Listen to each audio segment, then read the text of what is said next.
અને જ્યારથી મારા 18 વર્ષ પૂરા થયા ત્યારથી મને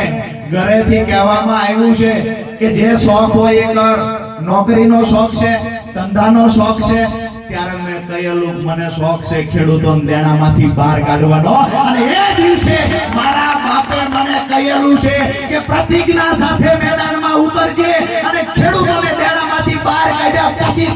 શાંતિથી સુવાની પ્રતિજ્ઞા કરી રાખજે। આજે તમને કહેવા આવ્યો છું અને હર હંમેશા જે લડાઈ લડું છું એ લડાઈનું કારણ એક છે, જ્યાં સુધી અમારો ખેડૂત દેવાદાર છે, જ્યાં સુધી ખેડૂતોના ખેતર સુધી પાણી નથી પહોંચતું અને જ્યાં સુધી મૂડીની અંદર અમુક ખદડા નેતાઓએ મૂડીના લોકોને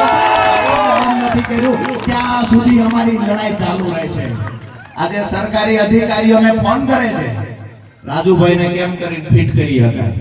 એટલે ભાઈ તમારી જેલથી વિશેષ કઈ છે, અમે તો ભગતસિંહના માર્ગે નીકળેલા લોકો છે, ફાંસીના માથડે ટીંગાઈ જવાની તૈયારીથી આવ્યા તમારી જેલ। હું જેને કહું છું એ સાંભળે છે, લાઈવ થી સાંભળે છે, એટલે એને કહીએ 2 દિવસ પહેલા એને એક અધિકારીને કહ્યું કે રાજુભાઈને ફિટ કરવા માટેનું કાઈ ખરું? અધિકારીએ કહ્યું કે એ ભણેલો ગણેલો વકીલ છે।